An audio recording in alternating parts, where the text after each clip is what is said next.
This is a WMUR Commitment 2020 special in partnership with the New Hampshire Institute of Politics. Conversation with the candidate. Somebody like me trying to do something like this would be impossible if it weren't for things like the role of New Hampshire. We can't repeat another 10 years of the politics like we've had the last 10 years. We are in the third inning of the greatest economic and technological transformation in the history of our country. We have led the world, not just by the example of our power, but the power of our example. All that a nation is a group of people. I believe so much in this country. We all have more in common than what separates us. We have the ability to bring about a change in Washington.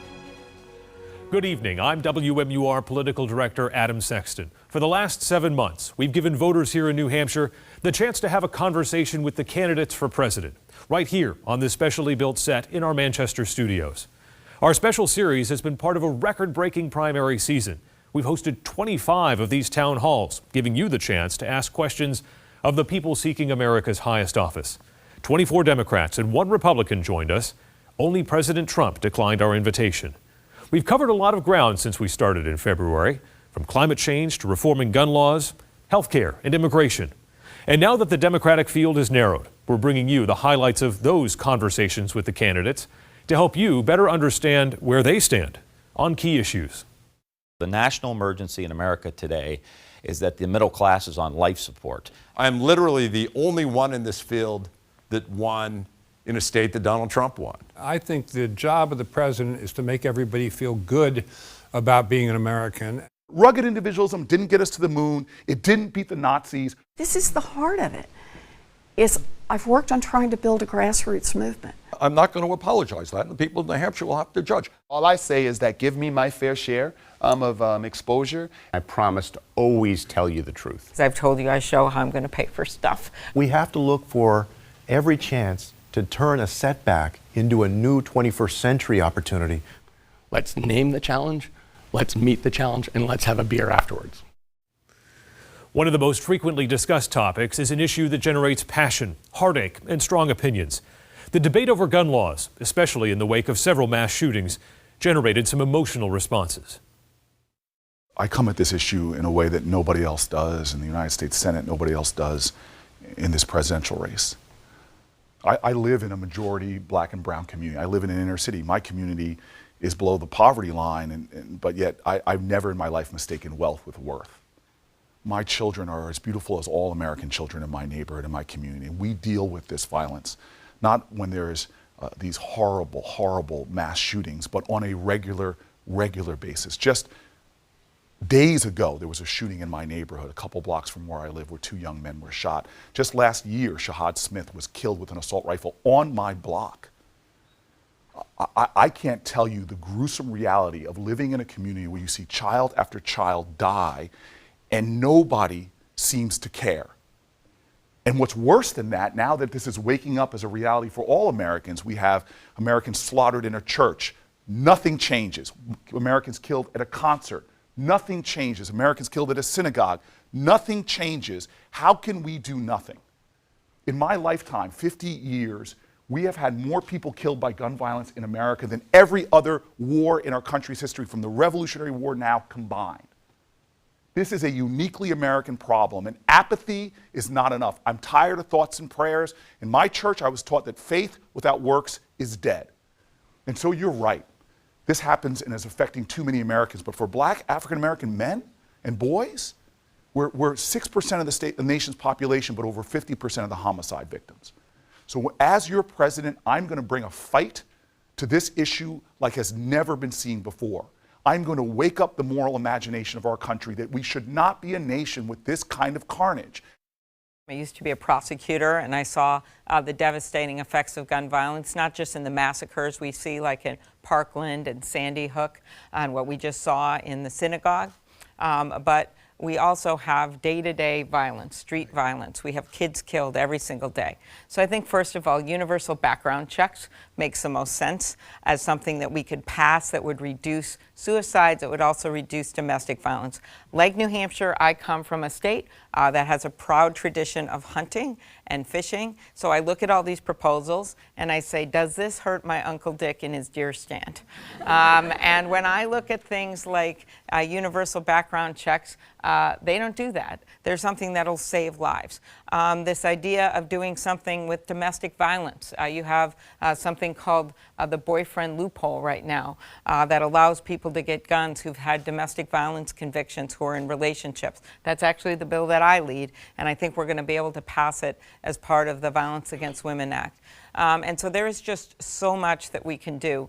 And when I look at what's happened in this country, I always think of those Sandy Hook parents that were in my office the day that we had to tell them that this bill we'd worked on so much, the universal background checks, that the vast majority of the public supports was going down. And I still remember this mom that was sitting there telling me the story, how she had been in that firehouse that day waiting for her child, and she had kissed him goodbye that morning. He had pointed to the school aide on the door, a picture of his school aide that was with him all the time because he had autism and he couldn't talk, and he loved that woman. And as that mom sat sobbing in that firehouse, of course she was sobbing for her son, but in the back of her mind she thought of that school aide, and she knew that they'd lost her too. And when they found them shot up, that teacher had her arms around that little boy. It's long overdue that Washington took action to pass sensible gun safety legislation. This is not about infringing on people's Second Amendment rights. It's about putting responsible safety regulations in place so that we're making sure our community and our families and our society is safe.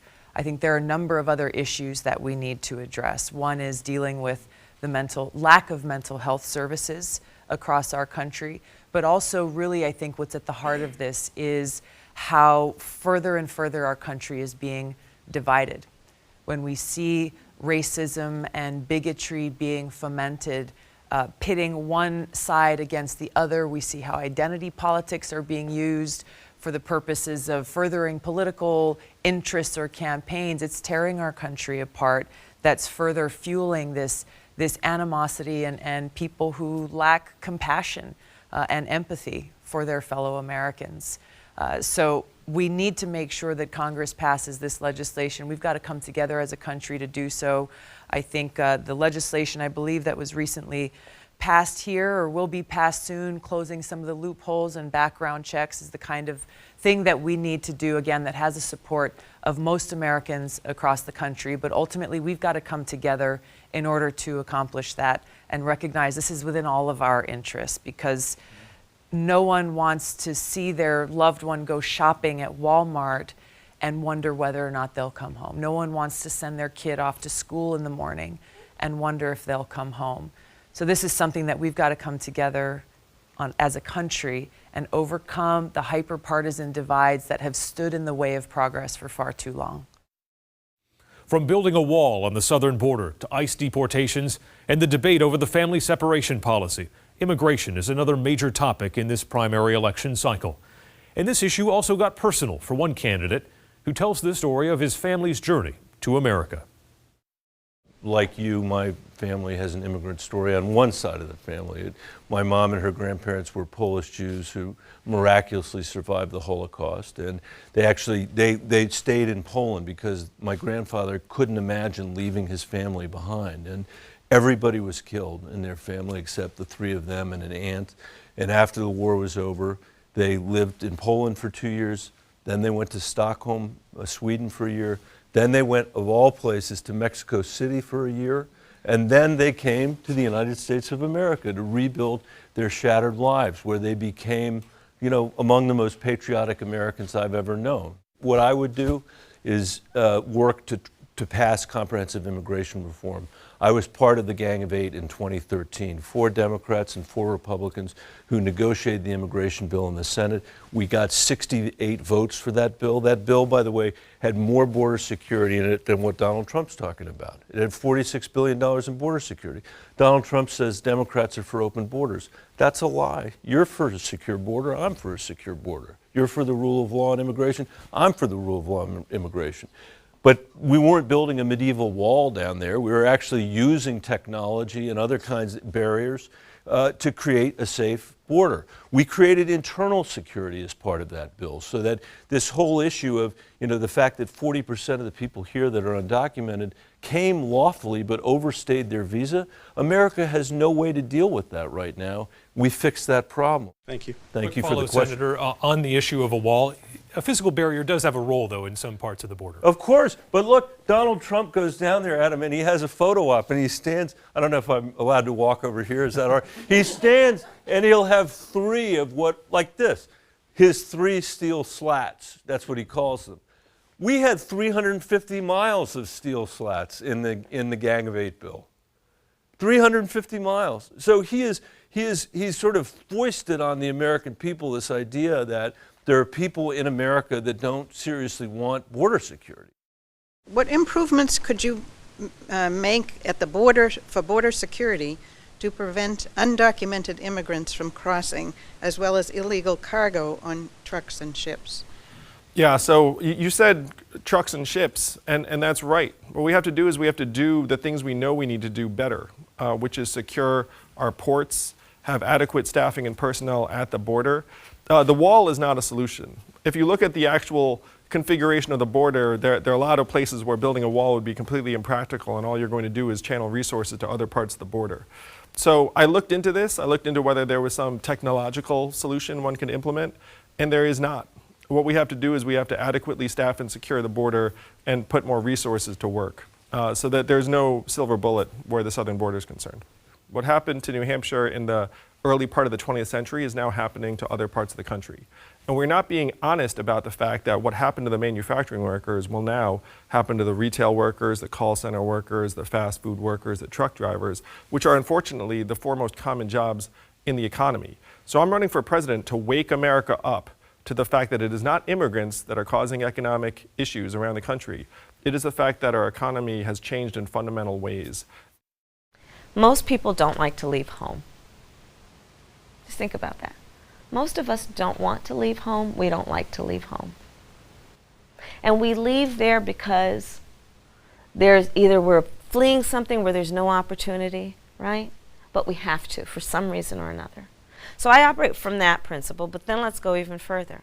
What we have seen in terms of the children and the parents that you're talking about are people that have fled murder capitals of the world. Think about it in terms of a mother or father that makes a decision to pay a coyote, to pay a stranger, to transport their child from their country of origin through the entire country of Mexico, facing unknown peril. Why would they do that?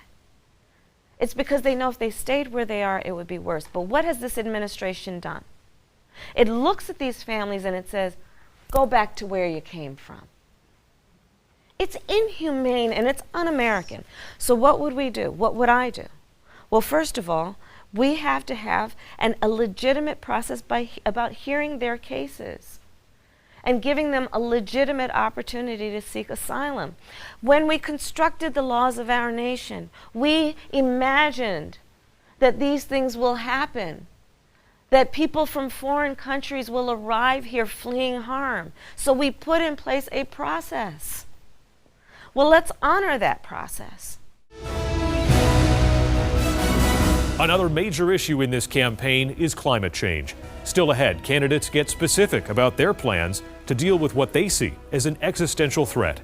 Plus, they're running to win one party's primary for the chance to represent all Americans. How will they restore unity to all Americans despite their differences in politics?